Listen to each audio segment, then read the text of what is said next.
हाय दुत्प्रीज maths class में एक बार फिर आपका स्वागत है। कोऑर्डिनेट ज्योमेट्री हम पढ़ रहे हैं और आज के सेशन में हम सेक्शन फॉर्मूले देखेंगे। बेसिकली जब हम सेक्शन फॉर्मूले की बात कर रहे हैं तो हम ये कह रहे हैं कि अगर किसी कार्टेशियन प्लेन में आपके पास में 2 पॉइंट दे रखे हैं, फॉर एग्जांपल से ए विद कोऑर्डिनेट x1 y1 और be with coordinate x2 y2, और अगर इसको कोई एक, ये जो आपके पास लाइन है, इस लाइन को अगर कोई एक इंटरनली पॉइंट m/n के रेशियो में डिवाइड करता है। क्लियर है? इंटरनली ए और बी पॉइंट को अगर कोई पॉइंट p इंटरनली डिवाइड करता है m/n के रेशियो में, तो अगर x और y p के कोऑर्डिनेट हैं तो x की जो वैल्यू है वो आपके पास में mx2 plus nx1 divided by m+n, और y की जो वैल्यू है my2 plus ny1 divided by m+n। ये आपका सेक्शन फॉर्मूला है अगर कोई पॉइंट किन्हीं दिए हुए 2 पॉइंट्स को इंटरनली m/n के रेशियो में डिवाइड कर रहा है। ठीक है, हमने कहा कार्टेशियन प्लान में, और इसको अब हम ड्राइव करने की कोशिश करेंगे कि एक्चुअली में ये वैल्यूज़ कैसे आ रही हैं। तो अगर हम ये आपने कार्टेशियन प्लान लिया और इसमें ये आपने लाइन ली जिसमें ए की कोऑर्डिनेट आपने कहा x1 y1, और ये पॉइंट बी जिसके कोऑर्डिनेट आपने कहा x2 y2, और ये पॉइंट है P इंटरनली कट कर रहा है जिसके कोऑर्डिनेट है x y, और ये m/n का रेशियो है। ठीक है, यहाँ तक क्लियर है? विजिबल तो है ना क्लियरली? अब आपको x और y के कोऑर्डिनेट निकालने हैं। तो अगर आप देखें यहाँ से, अगर हम एक परपेंडिकुलर ड्रॉ करते हैं, एक परपेंडिकुलर हम यहाँ से x में ड्रॉ करते हैं और एक परपेंडिकुलर हम यहाँ से x पे ड्रॉ करते हैं। ठीक है, उसी तरह से इस लाइन पे ये परपेंडिकुलर और इस लाइन पे ये परपेंडिकुलर दिख रहा है ना, विजिबल है ना? इसको थोड़ा सा मैं डार्क कर देता हूँ। ये परपेंडिकुलर है और एक ये परपेंडिकुलर आपने इस लाइन पे खींचा।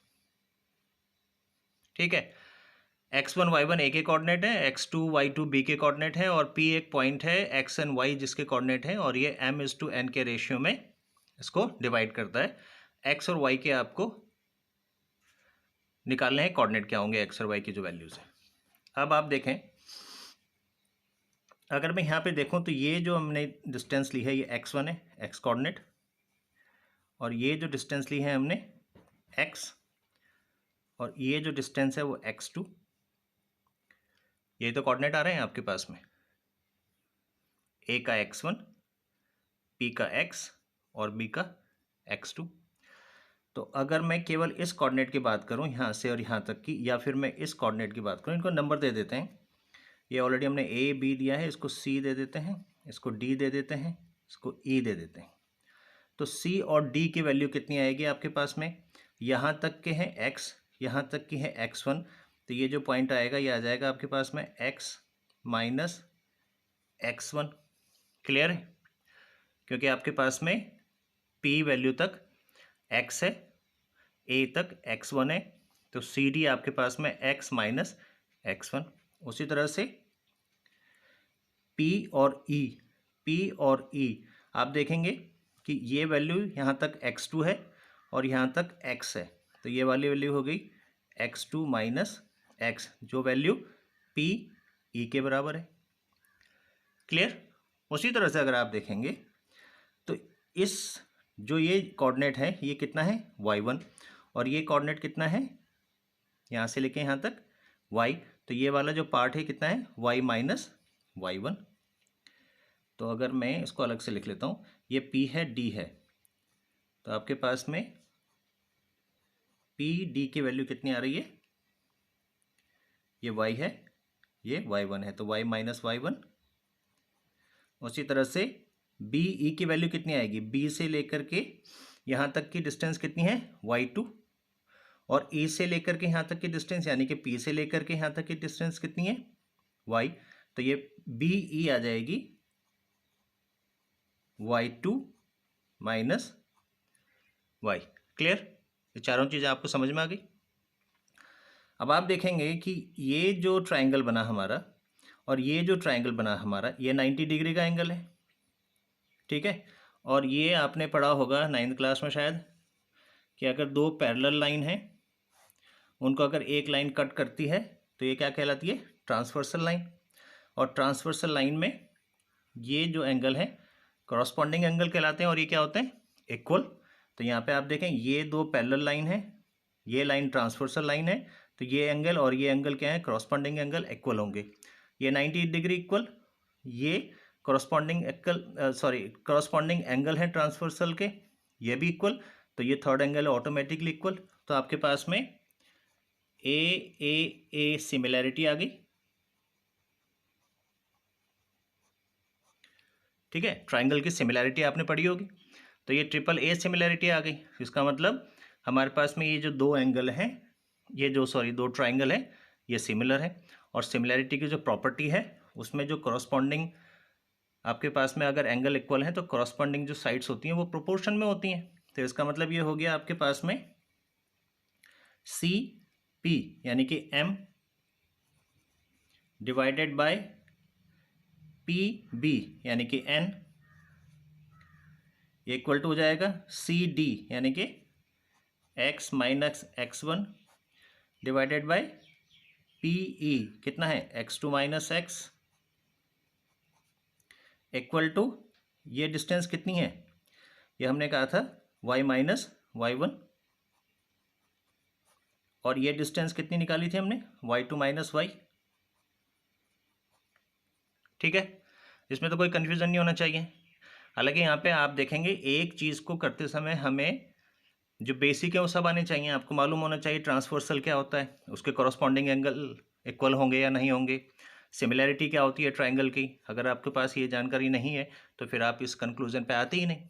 ठीक है, अगर आपने ये पॉइंट अगर आपने निकाला, उसके बाद सिंपल है, दो दो को लेकर के हम सॉल्व करते हैं। तो ये कितना हो जाएगा, M X two minus X divided by N X minus X one. ठीक है, एक चीज़ यहाँ से आ जाएगी। और उसी तरह से आपके पास में अगर मैं y के साथ देखूं तो m y2 minus Y cross multiplication हो रहा है, और I am sorry equal to, ये आपके पास में इक्वल टू 1 ले लो, क्योंकि आपके पास में क्रॉस मल्टीप्लिकेशन में इक्वल टू होता है। तो m y2 minus Y equal to n y minus n y1। ये चीज़ समझ में आई। ये मैंने एक में इक्वल टू 1 क्यों करा, जब हम क्रॉस मल्टीप्लिकेशन कर रहे हैं तो आपके पास में इसके मल्टीप्लिकेशन यहाँ, इसके मल्टीप्लिकेशन यहाँ, और दोनों इक्वल होंगे।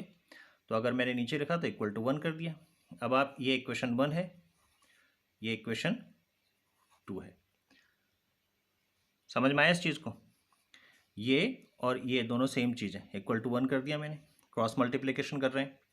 अब यहाँ पे अगर आप देखें M X two minus M X equal to N X minus N X one, एक्स को एक साथ अगर हम लेते हैं तो ये आपके लेफ्ट में आएगा, तो क्या हो जाएगा M X two plus N X one, M X right में जाएगा तो प्लस का हो जाएगा, एक्स एक्स कॉमन आ जाएंगे, M plus N X. Clear है, यहाँ से एक्स की वैल्यू कितनी आ जाएगी, M X two plus N X one divided by M plus N. समझ में आ रहा है ना, ठीक है। So you have got the value of X. अब आपके पास में इक्वेशन 2 को देखें। इक्वेशन 2 में क्या है आपके पास में, M y2 minus M Y equal to N Y minus N Y one. Same करेंगे, आपके पास में वाई वाई को एक साथ लेंगे तो एन वाई वन आपके लेफ्ट में आएगा, प्लस का हो जाएगा, तो M Y two plus N Y one equal to M Y right में जाएगा, प्लस का हो जाएगा, वाई वाई कॉमन आ जाएगा तो M plus N into Y. तो वाई के कोऑर्डिनेट क्या आ जाएंगे, M Y two plus N Y one divided by M plus N. ठीक है, यही हमने शुरू में कहा था कि अगर x कोई पॉइंट है कार्टेशियन प्लेन में जहाँ पे x और y उसके कोऑर्डिनेट हैं, तो उसकी वैल्यू x की वैल्यू कैसे निकलती है, y की वैल्यू कैसे निकलती है, इंटरनली अगर वो कट कर रहा है। आपने कैसे ड्राइव करा वो आपने देखा। ठीक है, इसमें आपको दो चीज़ें और एक्स्ट्रा समझने को मिली, ट्रांसवर्सल और सिमिलैरिटी, ट्रायंगल की सिमिलैरिटी। तो इस तरह से आपने ये वैल्यूज़ निकाली, ये आपके पास में x और y की वैल्यू आ गई। इन केस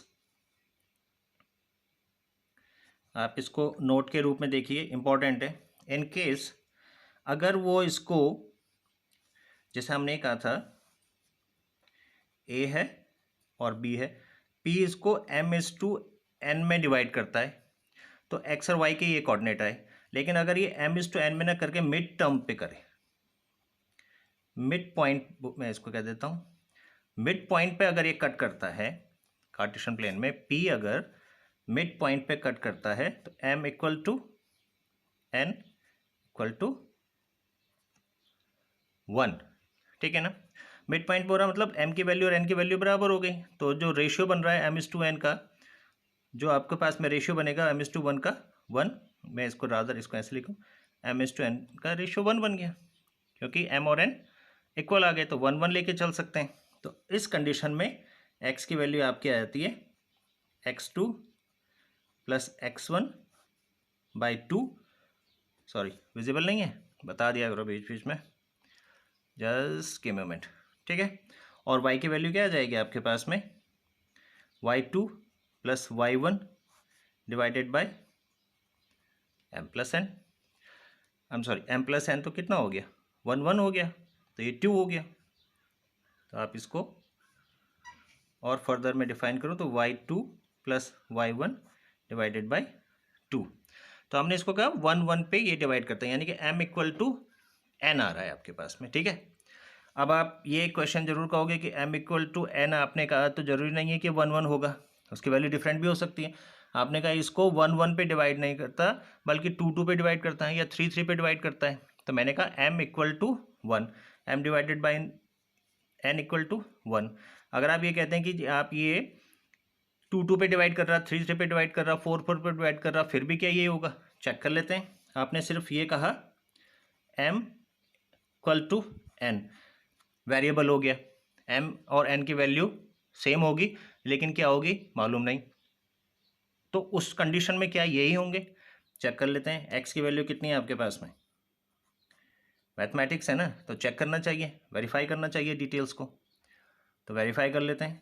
आपके पास है m x2 plus N x1 m plus n, m और n की वैल्यू इक्वल है, लेट से m है, तो आपके पास में m x2 plus m x1 divided by m plus m होगा, क्योंकि m और n दोनों इक्वल हैं। तो आपने या तो उसको m ले लिया या उसको n ले लिया, हमने n लेके करा। तो आपका क्या आ जाएगा, m और m कॉमन है, बाहर आ जाएंगे, m और m कॉमन है, बाहर आ जाएंगे, तो आपके पास आ जाएगा m x2 plus x1 divided by m 1 plus 1 2, m से m कैंसिल हो जाएगा, तो वैल्यू क्या आ जाएगी आपके पास में, x2 plus x1 divided by 2।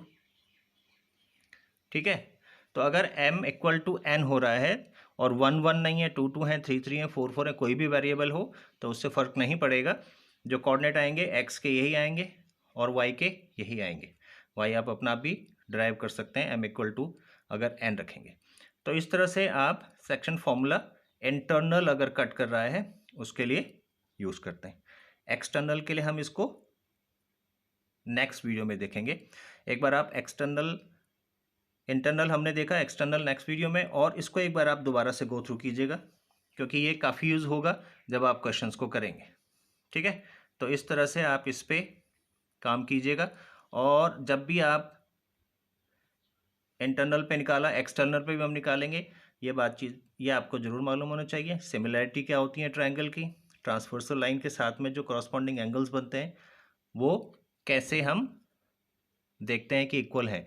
तो ये ट्रांसवर्सल में आपने पढ़ा होगा, 9th में आपने पढ़ा होगा, ट्रिपल ए सिमिलैरिटी भी आपने वहाँ पे पढ़ी होगी। ठीक है, ऑल राइट।